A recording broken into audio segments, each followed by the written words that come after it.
নমস্কার, আপনাদের সবাইকে স্বাগত জানিয়ে আমরা শুরু করছি আজকের এখনকার মনের ঠিকানা অনুষ্ঠান। প্রত্যেক মঙ্গলবার আমাদের এই বিশেষ অনুষ্ঠানে আপনারা থাকেন আর থাকেন আমাদের সঙ্গে বিশিষ্ট সাইকোলজিস্ট কিছু মানুষজন। আজকে যেমন আমাদের সঙ্গে আমরা পেয়েছি দেবান্বিতা কাহালিকে, আমরা স্বাগত জানাবো শোতে দেবান্বিতাকে। অনেক অনেক স্বাগত দেবান্বিতা। দেবান্বিতা বিহেভিয়ারাল সাইকোলজিস্ট, তার বিভিন্ন রকমের মানুষজনের সঙ্গে তার ওঠা বসা, তার চিকিৎসার পদ্ধতি একটু আলাদা। আমরা সব ব্যাপারে কথা বলবো, কিন্তু আমাদের মূলত এই মনের ঠিকানা অনুষ্ঠানের যে মানে মোটোটা রয়েছে বা যে ইচ্ছেতে আমরা এগিয়েছিলাম, সেটা হচ্ছে যে এই লকডাউন পিরিয়ডে বহু মানুষ খুব একা হয়ে পড়েছেন। লোনলিনেস এই ব্যাপারটা কিন্তু মানুষের মনের রোগের একটা বড় সোপান। তো সেখান থেকে এই লোনলিনেসটা থেকে আমরা শুরু করব, কারণ গতদিন আমরা এরকম আলোচনা করেছিলাম যে বাড়িতে রয়েছেন দীর্ঘক্ষণ একই মানুষকে দেখতে দেখতে একটা একঘেয়েমি। আজকে চলে আসবো, বহু এরকম মা বাবা রয়েছেন যারা হয়তো সন্তানের কাছে যেতে পারছেন না, সন্তানরা পিতামাতার কাছে পৌঁছতে পারছেন না, আটকে গেছেন, বিদেশে আটকে রয়েছেন, সন্তানরা বিদেশে রয়েছেন, বাবা মা এই দেশে রয়েছেন। এই যে একাকিত্ব মানুষের মনের উপরে কতটা প্রভাব ফেলে?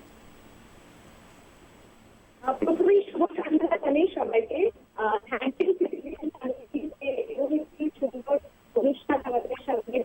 বাস্তবিক সবটা তুলে ধরার জন্য। আর তোমার ইউ আর হোস্টিং মি, এটার থেকে বড় তো আমার কাছে পাওনা আজকের জন্য আর কিছুই হতে পারে না।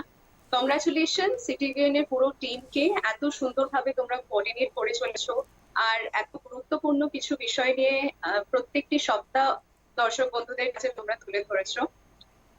লোনলিনেস কথাটা আমাদের সবার কাছে খুব আলাদা আলাদা মিনিং। আমাদের সবার কাছে লোনলিনেস এর ফ্যাক্টর খুব আলাদা হয়। কারোর কাছে লোনলিনেস মানে হচ্ছে একাকিত্ব, মানে বন্ধু নেই, কথা বলার কেউ নেই। কারোর কাছে হচ্ছে হবিজ নেই, কি করবো জানি না, 10টা মিনিট নিজের সঙ্গে কিভাবে কাটাবো ছেড়ে করতে পারছি না।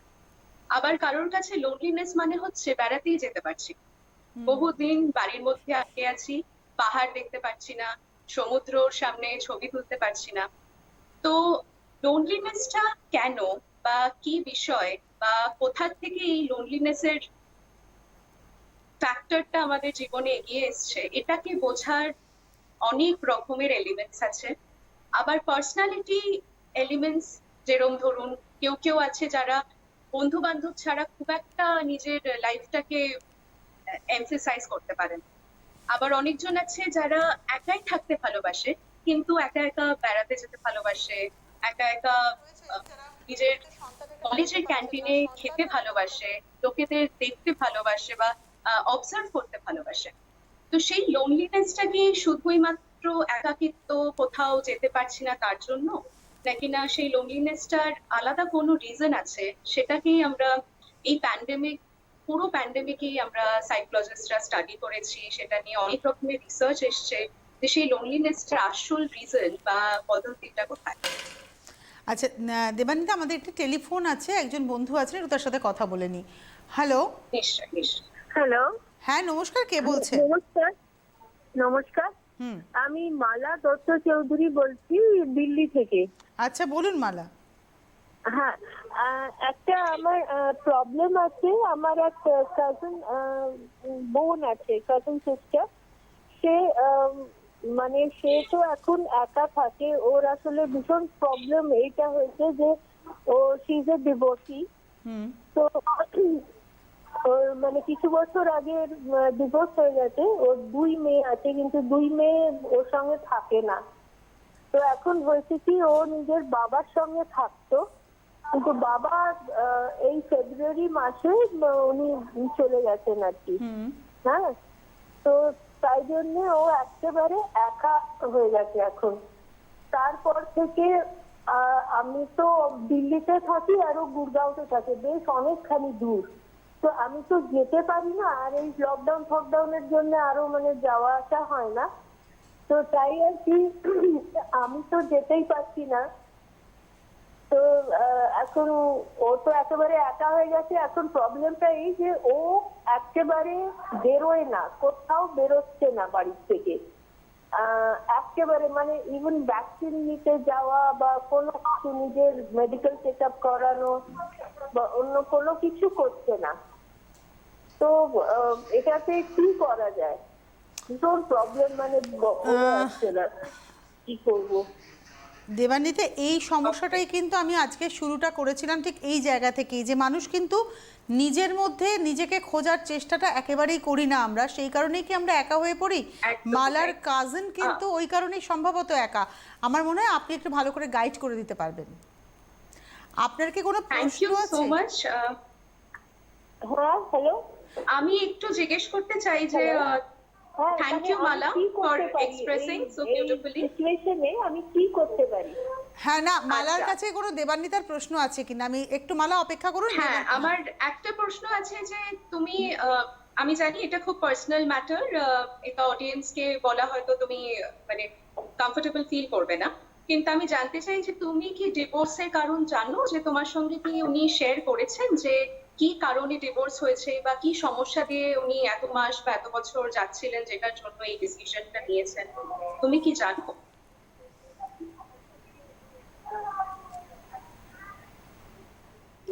মালা শুনতে পেয়েছো? না, আমি শুনতে পাইনি। আমি বলছি, মিউটটা এই করে দিয়েছি। বলছেন আমি শুনতে উনি, একেবারেই তুমি আমার পাচ্ছি না। কথা শুনতে পাচ্ছো মালা? আমার কথা শুনতে পাচ্ছো? হ্যাঁ, হ্যাঁ, হ্যাঁ। দেবান্বিতা জানতে চাইছেন যে তোমার কাজিনের যে ডিভোর্স হয়েছে, তুমি কি হ্যাঁ, সেই হ্যাঁ। রিজনটা জানো? কোন রিজনে ডিভোর্সটা হয়েছে, মানে কি কারণে ডিভোর্স হলো, এটা তোমার জানা আছে? হ্যাঁ, কি কারণে মানে ওদের কম্প্যাটিবিলিটি নেই, তাই জন্য। আবার কি মানে ওরও আমার বোনেরও অ্যাকচুয়ালি একটু মানে এ আছে, ও বেশি মানে মেলে আমি টু সে কি মিলতে টিলতে কারোর সঙ্গে পারে না ঠিক করে। না, ওদের কি মিউচুয়াল ডিভোর্স হয়েছে নাকি না লড়াই করে ডিভোর্স হয়েছে? মিউচুয়ালি ডিভোর্সড নাকি না মানে মিউচুয়াল ডিভোর্স? ওকে দেবান্বিতা, এবারে মনে হয় আমরা মালাকে বলি শুনতে। মালা, এবার তুমি হ্যাঁ, শোনো, আলোচনা করছি। ডিভোর্স একটা এমন একটা স্টেজ অফ লাইফ, মানে একটা মানুষ যখন বিবাহিত জীবনে পা রাখেন, ওনারা শুধুই ভাবেন কি যে আমাদের জীবনটা এখন অন্যরকম একটা স্টেজ দিয়ে যাবে। কেউই কখন আমরা ভাবি না যে সেটার একটা অল্টারেশনও আছে, ডিভোর্স বা সেপারেশন এরকমও হতে পারে। আমরা এই চিন্তাধারা নিয়ে কখনই এগোই না, আর সেটা এগোনো উচিতও না। কিন্তু হ্যাঁ, প্রিপেয়ার্ড নিজেকে তখন থেকে করা উচিত যখন আমরা এই যে আজকের সোশ্যাল মিডিয়াতে এই ল্যাঙ্গুয়েজটা খুব প্রচলিত, যে রেড ফ্ল্যাগ একটা বন্ধুত্বতে বা একটা রিলেশনশিপে, সেটা ফ্যামিলির হোক বা এমনি কাপল রিলেশনশিপ হোক, সেখানে রেড ফ্ল্যাগ, এই লাল ফ্ল্যাগ, যেটা রেড ফ্ল্যাগটা কি, মানে সেইটা নেগেটিভ একটা অ্যাপ্রোচ, সেটা কি ছিল। এবার অনেক সময় ডিভোর্সের পর একটা মানুষ লোনলিনেসে চলে যায়, কখনো গিল্টের জন্য যায়, ভাবে কি যে না আমি চাইলেই আমাদের এই রিলেশনশিপটাকে এগিয়ে নিয়ে যেতে পারতাম, হয়তো বিচ্ছেদটা ঘটতো না। বা অনেক সময় মনে হয় কি যে আমি কেন এই যে একটা মানুষকে বিশ্বাস করলাম, এগিয়ে গেলাম তার সঙ্গে, এতগুলো বছর কাটালাম, এত কটা মুহূর্ত কাটালাম, কেনই তাহলে আমার সঙ্গে কেন এরকম হলো? এবার তোমার কাজিনের কাছে হয়তো অনেক রকমের প্রশ্ন রোজ উঠে উঠছে, আর এত বেশি আশেপাশে লোকেরা যখন প্রশ্ন করে বা অনেকজনকে দেখছে যে হ্যাপিলি তারা ম্যারিড লাইফ কাটাচ্ছে, তখন হয়তো আরো তার মধ্যে একটা গিল্ট বা অ্যাংজাইটি তৈরি হচ্ছে। তো তুমি অ্যাজ আ ওয়েল উইশার আমার মনে হয় তুমি সহযোগিতা করতে পারো তাকে এনকারেজ করার জন্য, এতে এরপরে এগিয়ে যাওয়াটাই হচ্ছে লাইফের অনলি গোল। এখন যদি সে পাস্ট লাইফের ব্যাপারে চিন্তা করে, সেইটা তাহলে সে পরবর্তীকালে গিয়ে আরো কষ্ট পাবে, পরবর্তীকালে গিয়ে আরো নানা রকমের প্রশ্ন তার মাথায় আসবে যেটার কোনো উত্তর নেই। কারণ সেই প্রশ্নগুলো হচ্ছে আউট অফ নেগেটিভ ইমোশনস, আমাদের মধ্যে যেটা অটোমেটিক নেগেটিভ ইমোশনস কিছু তৈরি হয় একটা ঘটনা ঘটার পর, সেইটার জন্য আমরা অনেক সময় দুর্বল হয়ে পড়তে, অনেক সময় নানা রকমের আলোচনা করে ফেলি যেটার হয়তো কোনো বেস নেই, কোনো রিয়ালিটি নেই। তো তুমি অ্যাজ এ ওয়েল উইশার তাকে মোটিভেট করবে যে কিভাবে মুভ অন করা যায়। মুভ অন মানে আরেকটা মানুষের সঙ্গে মুভ অন করা না, মুভ অন মানে হচ্ছে কি করে নিজের সঙ্গে কিছুটা ভালো মুহূর্ত কাটাতে পারে। তার নিশ্চয়ই অনেক এরকম হবিস ছিল যেটা সে আহ, বিবাহিত জীবনের সময় আর ওটাকে প্র্যাকটিস করতে পারেনি। এরকম কিছু হয়তো হ্যাবিট আছে যেগুলো তার ভালো লাগে, এনকারেজ করো যে সেইগুলো করতে। বন্ধু বান্ধব যাদের সঙ্গে তার কানেকশন অনেকদিন আর হয়ে ওঠেনি, তাদের সঙ্গে বলো যে আবার ওঠা বসা করতে। যেই খাবারগুলো রান্না করতে ভালো লাগে বা সেটা আরো বেশি রান্না করতে, তোমার সঙ্গে যদি গল্প করতে ভালো লাগে আরেকটু নতুন সময় তোমার সঙ্গে কাটাতে, যাতে আর যখনই ওনার সঙ্গে কথা বলবে চেষ্টা করবে যে পাস্ট কে না উঠিয়ে আনো। পাস্ট কে বারবার যত ট্রিগার করবে ততই কিন্তু সে একটা রাক্ষসের মতন সামনে এসে দাঁড়ায়। তো পাস্ট কে ভুলে গিয়ে মুভ অন করার চেষ্টা করবে, এটাই আমি আর একটা প্রশ্ন আমার রয়েছে রিগার্ডিং মালা, সেটা হচ্ছে যে বললো যে ওর কাজিনের দুটো বাচ্চা, দুটো মেয়ে ছিল, সেই মেয়ে দুটো কিন্তু ওর কাছে নেই, আই থিঙ্ক ওর হাজব্যান্ডের কাছে চলে গেছে। তো এটা কি একটা ইস্যু ওর খানিকটা মন খারাপের ক্ষেত্রে? একদম, এটা তো মানে একটা মায়ের কাছে বড় ইস্যু হতেই পারে যে এইবার সেই কাস্টাডিতে ওনার হাজবেন্ডের কাছে কেন গেছে, যে তার ফাইন্যান্সিয়াল সিকিউরিটি বেটার বলে, নাকি না মেয়েরাই তাকে বেছে নিয়েছে, এবার সেটা তো আমাদের কাছে জানা নেই। তো সেই দিক থেকে আমার মনে হয় কি যে ওনাদের মিউচুয়াল আন্ডারস্ট্যান্ডিং কি ছিল, যে উনি কতবার মেয়েদের সঙ্গে দেখা করতে পারবে বা কতটা রিলেশন রাখতে পারবে, সবটাই একটা কমপ্লেক্সিটিতে। তো আমরা শুধু মালাকে হেল্প করতে পারি যে ও ওয়েল উইশার হিসেবে কতটা সাহায্য করতে পারে, Exactly. বাকিটা কিন্তু তার প্রফেশনাল হেল্প হিসেবে আমার মনে হয় কনসাল্ট করা উচিত। আমাদের সঙ্গে আরেকজন বন্ধু আছেন, নমস্কার, কে রয়েছেন? হ্যাঁ নমস্কার, আমি সুক্তারা গায়েন পূর্ব মেদিনীপুর বাজকুল থেকে বলছি। কি নাম বললেন? আপনাদের কি নাম? সুক্তারা গায়েন। আচ্ছা, বলুন। হ্যাঁ বলছি, আমার মিসেস, আমাদের 2017 সালে বিয়ে হয়, আচ্ছা। 17 থেকে আজকে 21 পর্যন্ত। তো দেখছি উনি মানে আমার মিসেস সামাজিক ভাবে কারোর সঙ্গে ঠিক মতো করে মেশেন না, হুম। আর সাইডে কেউ টক করলে ভাবে ওদের তাকে ইনসাল্ট করছি। আচ্ছা। আর সবসময় ভাবে আমার নিজের সিদ্ধান্তটাই ঠিক, আবার কিছুক্ষণ পরে বলছে না ওটা ওটা ঠিক নয়। এরকম একটা পাজেল একটা এদের মধ্যে দিয়ে চলেছে।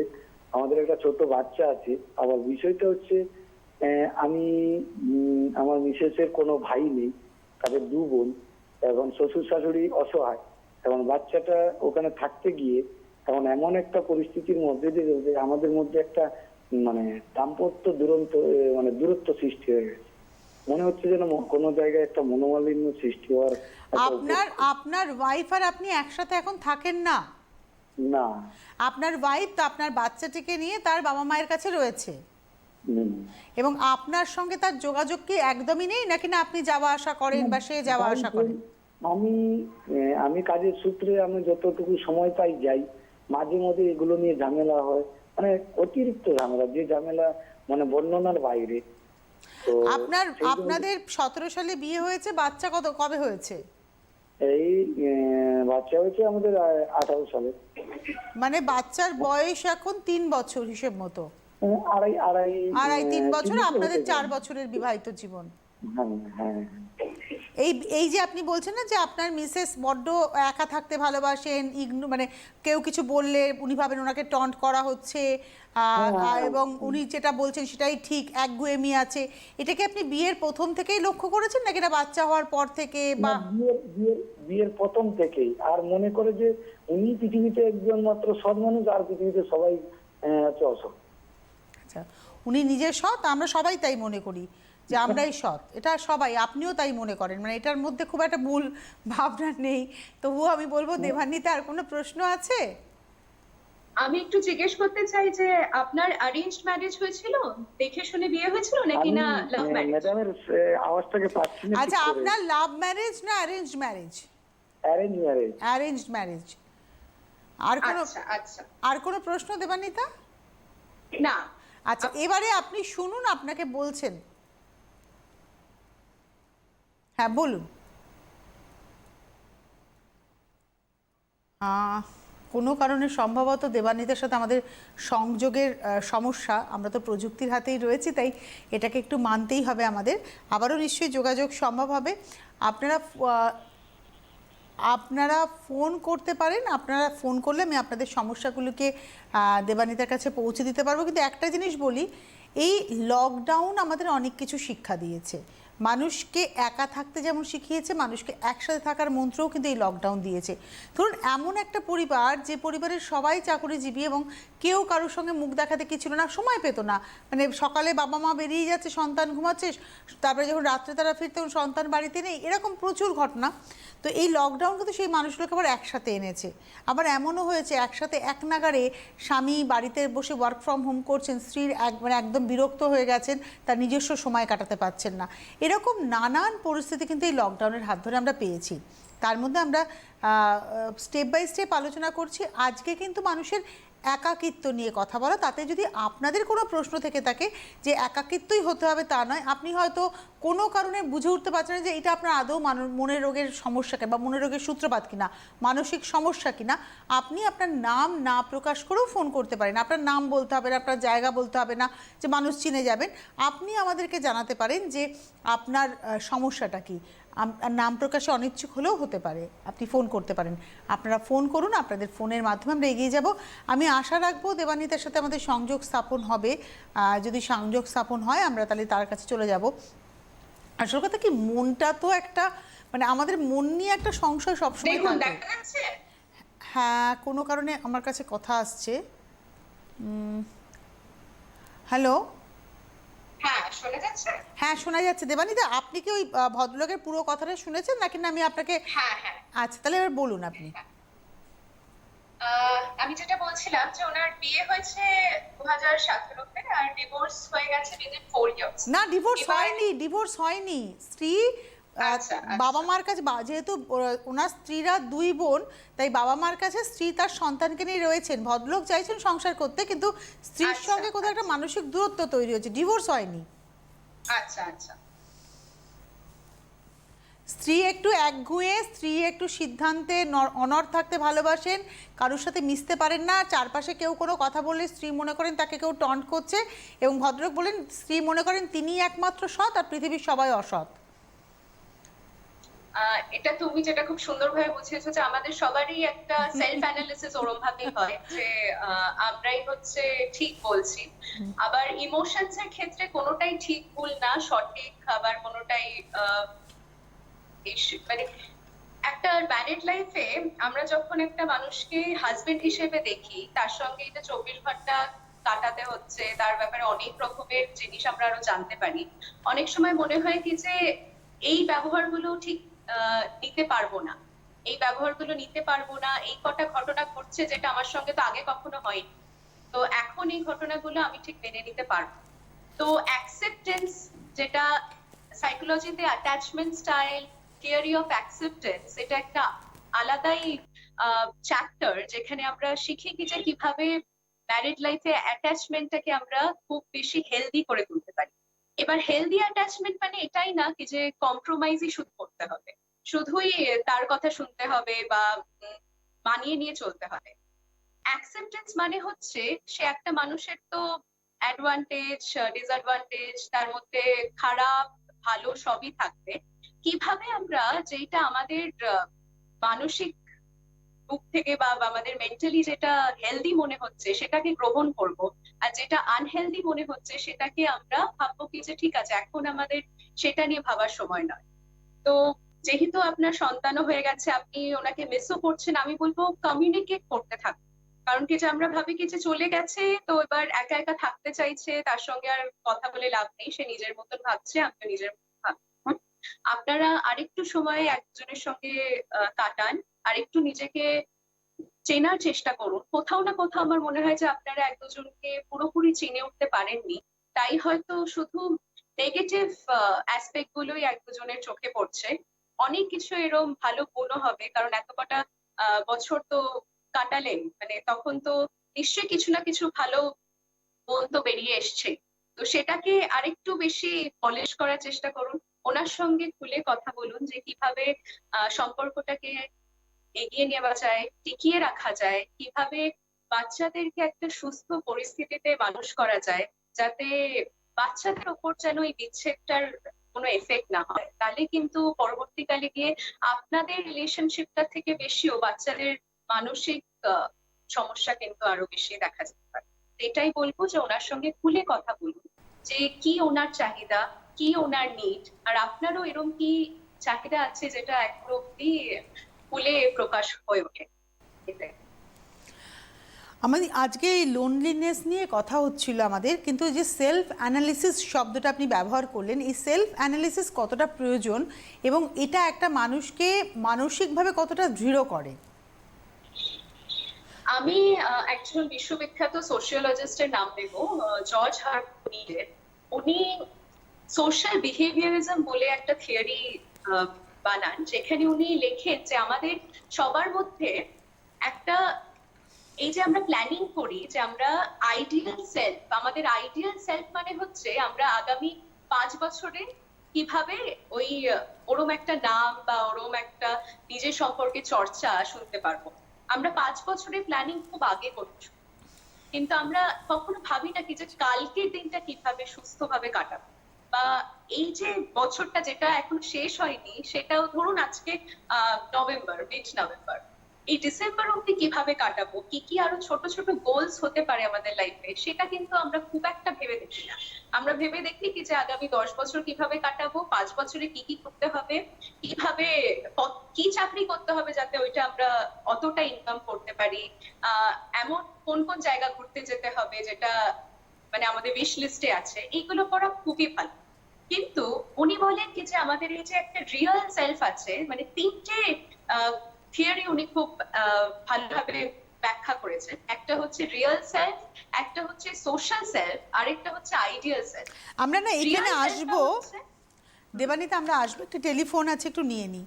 নমস্কার, কে রয়েছেন? হ্যালো দিদি। হ্যাঁ নমস্কার, বলুন। হ্যাঁ, আমি বেহালা থেকে স্বপন ভট্টাচার্য বলছি। আচ্ছা বলুন দাদা। আমি আজকে এই অনুষ্ঠানটা দেখছি বিকেলবেলা চা খেতে খেতে বসে বসে একা একা, একেবারে সম্পূর্ণ একটা ঘরের মধ্যে। আচ্ছা। একটা কথা, আমার স্ত্রী গত বছর 2020 সেপ্টেম্বরে চিরকালের মতো আমাদের ছেড়ে চলে গেছে। মানে তিনি কি কোভিডেই গেছেন? হ্যালো, না উনি কোভিডে যাননি, কিন্তু কোমরবিডিটি এখন আচ্ছা। আমরা পারিনি ঠিক মতো হসপিটালে যোগাযোগ, মানে গাড়ি আচ্ছা, ঘোড়ার আচ্ছা। সমস্যা। 2020 সেপ্টেম্বর আমাদের অভিশপ্ত সেই দিন কখনো ভুলবো না। চেষ্টা করেছিলাম, আমরা পারিনি। এই প্রসঙ্গে জানিয়ে রাখি আমার বয়স এখন হচ্ছে 67 পার, আচ্ছা মানে বলুন। প্রায় 68 ধারে বয়স। আচ্ছা বলুন। আমার ছেলে আছে, মেয়ে আছে, ছেলেরও বিয়ে হয়ে গেছে, মেয়েরও বিয়ে হয়ে গেছে। আপনি একা সম্পূর্ণ? হ্যাঁ, একদম একা, যাকে বলে একা। তো আমি আমার ঘরেতেই রয়েছি, যে ঘরে আমি গত 39 বছর, আমি 1984 সালে বিয়ে করেছি, 1982-তে বিয়ে করেছি আমি। 84-তে আমার প্রথম সন্তান, 1992-তে আমার দ্বিতীয় সন্তান। যাক, আপনাদের অনুষ্ঠান দেখছি, কিন্তু আমার ভেতরে একটা যে একাকিত্ব, আমি কোনো কিছুই, আমি বিভিন্ন ক্লাব সংগঠন যুক্ত আছি বেহালার বিভিন্ন জায়গায়। আমার বিভিন্ন অনুষ্ঠানে আমি আপনি যেমন সঞ্চালনা করছেন, আপনার সঞ্চালন খুব ভালো লাগে আমার। ধন্যবাদ। আমি শুধু তো আজকের অনুষ্ঠানটা না, আপনি বিভিন্ন ভাবেই, সেটা শাড়ি কাপড়ের ব্যাপারই হোক কিংবা হাতের হস্তরেখাই হোক, আপনার ভালো লাগে। আমিও এই সঞ্চালনার সঙ্গে আমি যুক্ত, কিন্তু মানে আপনি যেটা বলছেন যে আপনি যেটা বলছেন বিগত 2020-তে স্ত্রী মারা যাওয়ার পর আপনি যখন বাইরে থাকছেন, কারোর সাথে যুক্ত থাকছেন, কোনো সংগঠনের হয়ে কিছু করছেন, আপনি ভালো আছেন, কিন্তু যখনই আপনি বাড়ি ভালো নেই বলেই বলছি যে আমি যেখানে রাস্তায় দেখা হচ্ছে, আমার নাম ধরে ডেকে বলছে কি হলো তোমাকে দেখা যায় না, আমি তখন আমাকে বলতেই হয়, আমি বলতে চাই না কিন্তু আমাকে ঘটনাটা বলতেই হয়।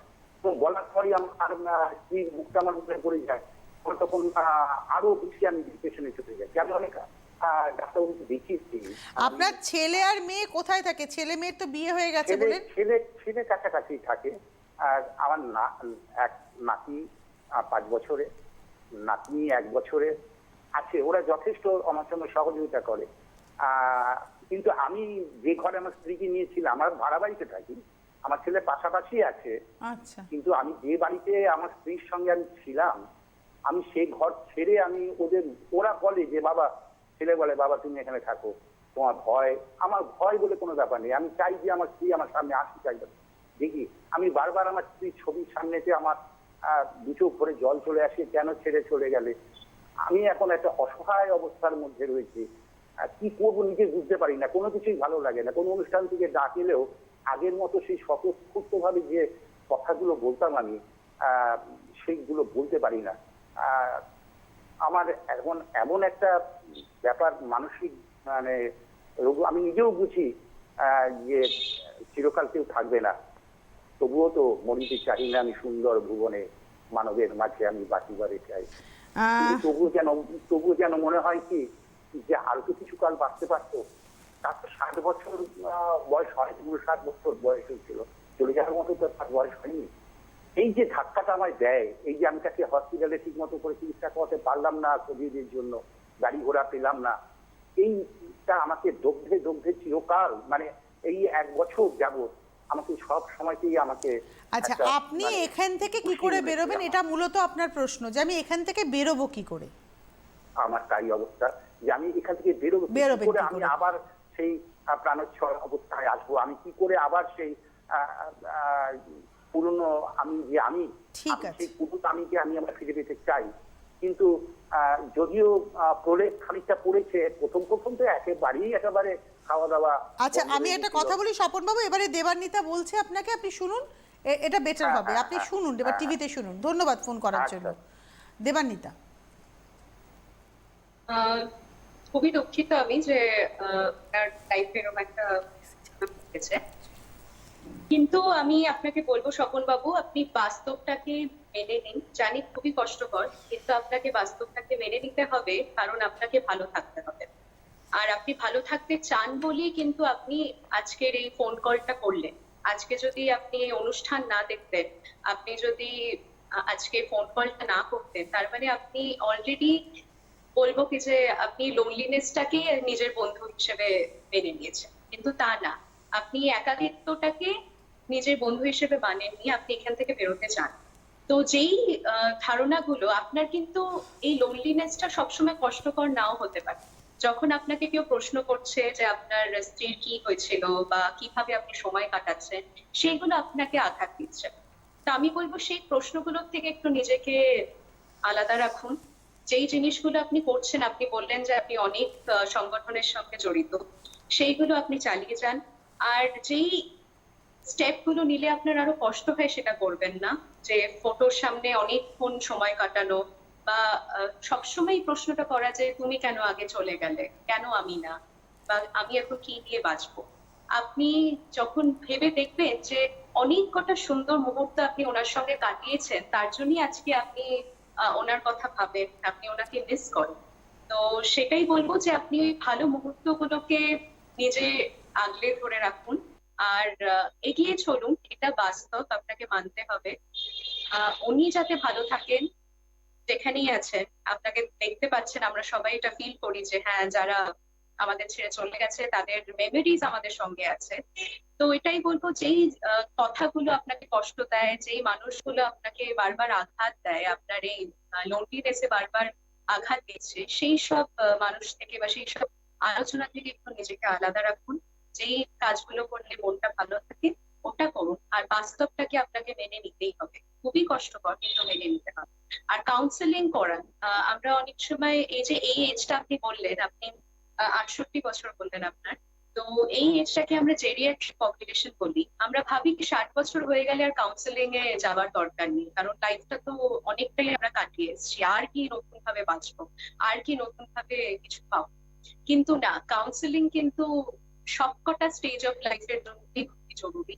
তো আমি বলবো যে আপনি একজন কাউন্সিলরের সঙ্গে আরো যেটা আপনার কষ্ট আছে, আরো যেসব জায়গাটা আপনার মনে হয় কি যে একটু কথা বললে ভালো হয়, কথা বলে হালকা ফিল করতে পারি, আপনি নিশ্চয়ই একজন কাউন্সিলরের সঙ্গে যোগাযোগ। ওনার কাছে কিন্তু, ওনার ক্ষেত্রে এবং আগে যিনি শুকতারা গায়েন ফোন করলেন তার স্ত্রীর জন্য, এদের দুজনের জন্যই কিন্তু প্রপারলি কাউন্সিলিং এর প্রয়োজন রয়েছে। একদম। আচ্ছা, আমরা ছিলাম সেলফ অ্যানালিসিসের কথাতে। সেখানে আপনি দাঁড়িয়ে 3টে স্টেজের কথা বললেন, 3টে স্টেজ, আমরা সেখানে যাব একটা আলোচনাতে। হ্যালো, হ্যাঁ একটু আমি শুনতে অসুবিধা হলো। হ্যাঁ আমরা সেলফ অ্যানালিসিস নিয়ে আলোচনা করছিলাম, হ্যাঁ, সেখান থেকে আপনি হ্যাঁ, আলোচনাটাকে আবার এগিয়ে নিয়ে যাই। হ্যাঁ আমি যেখানে থামলাম যে আমাদের 3টে থিওরির ব্যাপারে আমি কথা বলছিলাম, যে একটা হচ্ছে রিয়েল সেলফ, আরেকটা হচ্ছে সোশ্যাল সেলফ, আর 3 নম্বর হচ্ছে আইডিয়াল সেলফ। রিয়েল সেলফটা কিন্তু আমরা ঘরের মধ্যে আছি, আজকে আমি যে আপনাদের সঙ্গে কথা বলছি, এটা কিন্তু আমার সোশ্যাল সেলফ, যে আমাকে একরকম ভাবে বসতে হবে। আমি এখানে হাহা করে হাসতে পারবো না, কান্না পেলেও হাউ হাউ করে কাঁদতে পারবো না। পাশে যদি খাবার রাখা থাকে ওটা মানে একদম অ্যাটাক করে খেতে পারবো না, কারণ আমাকে এই সোশ্যাল সেলফটা মেনটেন করতে হবে, কারণ ছোটবেলা থেকে শেখানো হয়েছে যে সামাজিক রূপ হিসেবে কিভাবে নিজেকে তুমি প্রস্তুত করতে পারো তোমার অডিয়েন্সের কাছে। প্রথমটা হচ্ছে রিয়েল সেলফ, যেটা আমরা নিজেদের ঘরে যখন একলা থাকি বা যখন নিজের পরিবারের সঙ্গে থাকি বা খুব কাছের মানুষজনের সঙ্গে থাকি, তখন যেরকম থাকি সেটা হচ্ছে রিয়েল সেলফ। এবার রিয়েল সেলফটা যতটা বেশি শক্তিশালী হবে, ততটাই কিন্তু আমাদের জীবনটা সহজ হয়ে যাবে। আমরা যদি একটা ঘরে একা থেকে সবসময় আমরা যদি ভাবি 4 দেয়ালের মধ্যে বদ্ধ হয়ে গিয়েই আমরা যদি ভাবতে শুরু করি কি হবে আমার, কিভাবে আগামী বছরটা কাটবে, কিভাবে আমি কন্ট্রোল করবো আমার এই লাইফের ইভেন্টটা, বা এই মানুষটা কেন চলে গেল, তাহারই কিন্তু আমরা দুর্বল হয়ে পড়বো। আমাদের মেনেই নিতে হবে যে আমি যদি একটা ঘরে বন্ধ থাকি বা আমার যদি আশেপাশে কেউ না থাকে, তো সেই মুহূর্তটাকে কিভাবে ভালো করে আমরা কাটাতে পারি, যাতে আমাদের মনে হয় কি যে হ্যাঁ আমরা নিজেরই বডির ভেতরে আমরা সেফ আছি, আমরা ভালো আছি, আর আমরা ভালোভাবে কাটাতে পারি। তবে আমরা ওই আইডিয়াল সেলফ, যেটা নিয়ে আমি কথা বললাম, ওখানে পৌঁছে দেব, যেটা হচ্ছে 3 নম্বর। আইডিয়াল সেলফটা তো আমাদের ডেস্টিনেশন, যে আমরা ওরকম হতে চাই, কিন্তু সেটা শুরুই হয় যদি আমরা নিজের সঙ্গে কিছু মুহূর্ত ভালোভাবে কাটাতে পারি, যেখানে আমাদের বন্ধু হিসেবে আমাদের নিজের হবিস হবে, যেখানে কথা বলার জন্য আমাদের হাতে কলম হবে, বা আমাদের আশেপাশে যা আছে, আমাদের গার্ডেনিং করতে ভালো লাগলে আমরা আমাদের বাড়ির গাছটাকে বা ফুলটাকে জল দিয়ে নিলাম, আমাদের যদি রান্না করতে ভালো লাগে একটু রান্না করলাম, নাচ গান করতে ভালো লাগলে সেটা করলাম। তো এই রিয়েল সেলফটাকে শক্তিশালী বানাতে হবে, তবেই কিন্তু সোশ্যাল সেলফটা ভালো থাকবে, আর তবেই আমরা আইডিয়াল সেলফে পৌঁছাতে পারবো। আপনি এত সুন্দর করে বোঝালেন দেবান্বিতা, আমার মনে হয় যাদের মধ্যে একটু ক্রিয়েটিভিটি আছে, ক্রিয়েটিভিটি মানেই যে সে খুব ভালো ছবি আঁকবে, খুব ভালো গান গাইবে, খুব ভালো কবিতা বলবে, বা খুব ভালো রন্ধন পটীয়সী হবে, নট দ্যাট। আমার নিজের মনকে ভালো রাখা, মানে প্যাম্পার্ড ইয়োর সেলফ, শব্দটা হচ্ছে প্যাম্পার্ড ইয়োর সেলফ। তোমার যদি নিজেকে সাজিয়ে রাখতে ভালো লাগে তুমি সেটাই করো, তোমার নিজের মনটাকে ভালো রাখো। আমাদের সঙ্গে একজন বন্ধু আছেন, নমস্কার, কে রয়েছেন? নমস্কার, আমি পন্ডিচেরি থেকে প্রদীপ সেন কথা বলছি। হ্যাঁ নমস্কার দাদা। আপনার একটা সময় আপনাদের সকালের অনুষ্ঠানে আপনার সাথে আরেকজন যিনি থাকেন তার সাথে আমার প্রায় কথা হতো। আচ্ছা আচ্ছা। তখন আপনারা বলতেন যে একটা সময় পন্ডিচেরি থেকে অনেক কিছু সংগ্রহ করে আসবো। যাই হোক, এখন আমার বয়স প্রায় 70, আচ্ছা। মানে কেউ নেই, রিটায়ার করেছি। আর পরপর কয়েকটি অপারেশনের জন্য আমি আগে আকাশবাণী কলকাতার সঙ্গে যুক্ত ছিলাম এবং অনেক অনুষ্ঠান করেছি। এখন জানেন তো একাকিত্ব, মানে কেউ আমার বন্ধু নেই, বিশেষ করে দক্ষিণ ভারতে 2-1জন আছে, আর এখন আমি খুব চলাফেরাটাও করতে পারি না। কেউ এসে আমাকে খাবার টাবার দিয়ে দেয়, যেখানে যে বাড়িতে থাকে নিচেরা খাবার টাবার দেয়, ভীষণ বোর ফিল করি, একটা অশান্তি ভাব মনের মধ্যে ফিল করি। এটা থেকে কি করে বেরোবো বলতে পারেন? আপনি একা, মানে আপনি কি ব্যাচেলর, মানে আজীবনকাল নাকি? হ্যাঁ, আমি একাই বলতে গেলে, আমার কোনো আত্মীয় স্বজন নেই। না, আমি জিজ্ঞাসা করলাম আপনি কি ব্যাচেলর লাইফ লিড করেছেন, মানে আপনি বিয়ে করেননি, সঙ্গী সাথী নেই? না, হয়েছিল আমার বিয়ে, কিন্তু সেটা বিবাহ তো বিচ্ছেদ হয়ে যায়। আচ্ছা, বিবাহ বিচ্ছেদ হয়ে যায়, আপনার সন্তানাদিও নেই? না, সন্তানাদি আছে, কিন্তু তারা আমার খোঁজ নেয় না। আচ্ছা, সন্তানও আছে, তারা আপনার খোঁজ নেয়। এই ব্যাপার বিষয়টা কতদিন আগের, মানে আপনার সন্তানের থেকে, স্ত্রীর থেকে আপনার সম্পর্ক হচ্ছে, এটা কতদিন আগের? প্রায় 30 বছর। আমার ছেলের বয়স 31 হয়ে গেছে, তারা আমার খোঁজ নেয় না, আমিও তাই নিই না। বুঝতে পেরেছি। আমার সাথে শুধু টাকার সম্পর্ক, মাসহারার সম্পর্ক আছে। এখনো মাসোহারা দিয়ে যান আপনি? সে তো আইনের পদ্ধতিতে আমাকে দিতেই হবে। আচ্ছা, ঠিক আছে। দেবান্বিতা, আপনার কোনো প্রশ্ন আছে? আমি একটু জানতে চাই যে আপনি কোনোভাবে আপনার সন্তানের সঙ্গে যোগাযোগ করার চেষ্টা করেছেন, মানে কখনো আপনার যেটা ট্রু ইমোশন সেটাকে কি এক্সপ্রেস করার চেষ্টা করেছেন? প্রদীপবাবু, শুনতে পেয়েছেন আপনি? না না, আমি শুনতে পাইনি, খুব আচ্ছা। লো ভয়েসে হয়েছে। আমি যেটা জিজ্ঞাসা করছেন, উনি দেবান্বিতা যিনি আমাদের সাইকোলজিস্ট আজকে রয়েছেন, তিনি জিজ্ঞাসা করছেন যে আপনার সন্তানদের সাথে কি আপনি কোনো সময় যোগাযোগ করার চেষ্টা করেছেন, বা আপনার যেটা ট্রু ইমোশন সেটা কি তাদের কাছে এক্সপ্রেস করার চেষ্টা করেছেন? হ্যাঁ বলুন। আমার বাচ্চাটিকে নিয়ে আমার প্রাক্তন স্ত্রী 6 মাসের সময় চলে গেছে। কাজে কাজে সেই 6 মাসের সময় শিশুকে তার সাথে আমার কোনো রকম সম্পর্ক হতে পারে না। অ্যাটাচমেন্টটাই এবং হয়নি। আমি কলকাতাতে গিয়েছিলাম, তারা আমার বাচ্চাকে দেখায়নি। সে অনেক ব্যাপার আছে, পুলিশ কেস হয়েছিল, কিন্তু আমি আর ফার্দার, তখন আমার মা বেঁচে ছিলেন, যে বাচ্চাকে যখন তোকে দেখালো না তখন পুলিশটি আমার নাতিকে দেখতে হবে। ঠিক আছে, আর কোনো প্রশ্ন দেবান্বিতা? না। আচ্ছা প্রদীপবাবু, এবার আপনি টিভিতে শুনুন, টেলিফোন রাখুন আর আপনি শুনতে থাকুন। দেবান্বিতা, আমার যেটা মনে হলো যে ওনার অনেকটা অভিমান জমে আছে, আর এই যে অ্যাটাচমেন্ট আমরা তখনই তৈরি করতে পারি যখন আমরা এই অভিমানটাকে একদম ঝেড়ে ফেলে দিতে পারি, যে আমাদেরকে এগোতে হবে, আমাদেরকে মানতেই হবে কি যে আমরা যা সব চিন্তাধারা করছি এটা কিন্তু নাও হতে পারে। সেটা হয়তো অ্যাজাম্পশন একটা, যে আমরা ভাবছি কি যে এই যে আপনি ছোট্ট, আপনার ছেলে যখন ছোট ছিল তখন বিচ্ছেদ হয়ে যায়, আপনি তারপর তার সঙ্গে কোনো সেরকম সুযোগই পাননি যে অ্যাটাচমেন্ট তার সঙ্গে তৈরি করবেন। তার মানে এটাই না কি যে ও বড় হয়ে গিয়েও কিন্তু সে অ্যাটাচমেন্টটা তৈরি হবে না। আপনাকে চেষ্টা একটু করতে হবে। আমরা সবসময় না অপেক্ষা করি কি যে অপোজিট পার্সন কিন্তু এগিয়ে আসবে, তার জন্য এই অপেক্ষা করতে করতেই জীবনের অনেক মূল্যবান মুহূর্ত কিন্তু আমাদের হাতছাড়া হয়ে যায়। তা আমাদেরকে চেষ্টা করতে হবে কি যে এই অ্যাটাচমেন্টটাকে যদি আবার নতুন ভাবে গড়ে তোলা যায়, যেখানে একটা স্টেপ যদি আমি এগোই, মানতে হবে কি যে আরেকজন না এগোলেও ভাববে যে হ্যাঁ এই মানুষটা তো চেষ্টা করলো, তো সে হয়তো নিজের তরফ থেকে অন্যভাবে এক্সপ্রেস করলো, হয়তো সে একদম ডিরেক্টলি এক্সপ্রেস করলো না, কিন্তু তার বডি ল্যাঙ্গুয়েজ বলুন, তার চেষ্টার মধ্যে কোথাও না কোথাও থাকবে যে হ্যাঁ আপনার সঙ্গেও একটু এগিয়ে এসে কোনো বিষয়ে কথা বলুক বা একটু চেষ্টা করুক আপনার সঙ্গে অ্যাটাচমেন্ট তৈরি করার। তো আমি বলবো যে যেহেতু এখন আপনার কিন্তু প্রেজেন্ট নিডটা হচ্ছে আপনি একটু পরিবার চান, বন্ধু বান্ধব চান, তো আপনার যখন নিড সেটা, আপনাকে কিন্তু একটু এগিয়ে যেতে হবে, আপনাকে আগ বাড়িয়েই কথা বলতে হবে। খুব কষ্টকর হবে প্রথমে, খুব অনেকটা অভিমান হবে, অনেক কিছু, অনেক গ্রিভান্স থাকবে, কিন্তু চেষ্টা করতে হবে। দেখবেন কি যে চেষ্টা করার পর হয়তো ফলটা খুবই ভালো হতো, যেটার ব্যাপারে আপনি হয়তো ধারণাও করেন।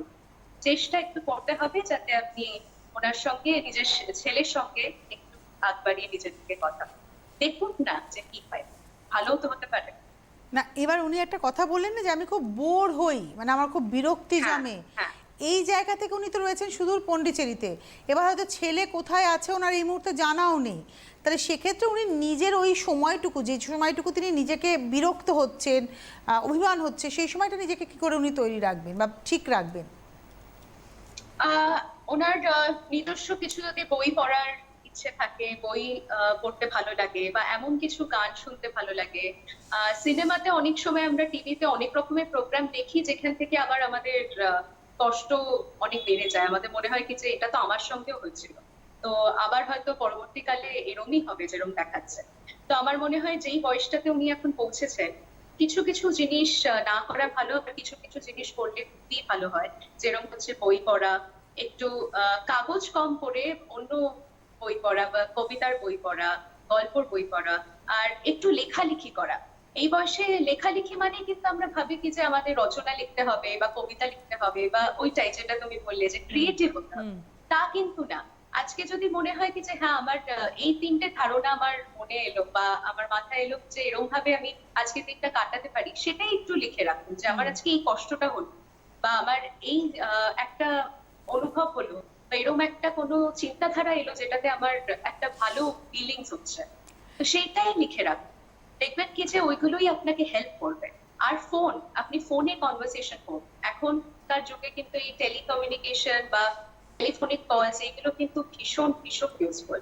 তা আপনি দুটো তিনটে মানুষের সঙ্গেও চেষ্টা করুন কানেকশন রাখার, যাতে একেবারেই, কারণ আপনি অনেকজনের থেকেই দূরে আছেন, আপনি পন্ডিচেরিতে আছেন, আপনার হয়তো চেনাশোনারা অন্য অন্য জায়গায় আছে, তো একটু কানেক্ট করার চেষ্টা করুন। কানেক্ট ডট গুলো যত কানেক্ট করবেন ততই কিন্তু একটা লাইন ফর্ম হবার চেষ্টা হতে পারে। আমি একটু দেবান্বিতাকে ধন্যবাদ জানাবো। আমাদের হাতে সময় একদম শেষে পৌঁছে গেছি। একটা খুব ভালো সময় কাটালাম দেবান্বিতা। অনেক মানুষ হয়তো নিজেরা বুঝে উঠতে পারছিলেন না যে তারা একাকিত্বের অবসাদে ভুগছেন। এই অনুষ্ঠান, আমাদের এই অনুষ্ঠান এবং আপনার আলোচনা তাদেরকে হেল্প করলো। আপনার সঙ্গে আগামী দিনে অনেক অনেক ধন্যবাদ, আমারও ভীষণ ভালো লাগলো। আশা করি আমরা এরকম ভাবেই দর্শকদের সাহায্য করতে পারবো। আর আমি আরেকজনকে থ্যাংক ইউ না বলে আজকে অনুষ্ঠান শেষ করতে পারছি না, মিস্টার অভিজিৎ আনুকামিলকে, যে ভেবেছেন আমার কথা। আর মিস তানিয়া এত ভালোভাবে কোঅর্ডিনেট করেছেন, টেকনিশিয়ান দাদারা যারা এই যে এত প্রবলেম হচ্ছে তাও এত সুন্দরভাবে আমাদের হেল্প করেছেন। আর তোমার তো তুলনাই হয় না, তোমার সঙ্গে এইটুকুনি সময় কাটাতে পেরে আমার ভীষণ ভালো লেগেছে। Thank you so much, thank you so much. আমাদের আবার দেখা হবে, এভাবেই পথ চলবো আমরা। মনের ঠিকানা প্রত্যেক মঙ্গলবার আপনারা দেখতে থাকবেন। আজকে এই মুহূর্তে এই পর্যন্তই, নমস্কার।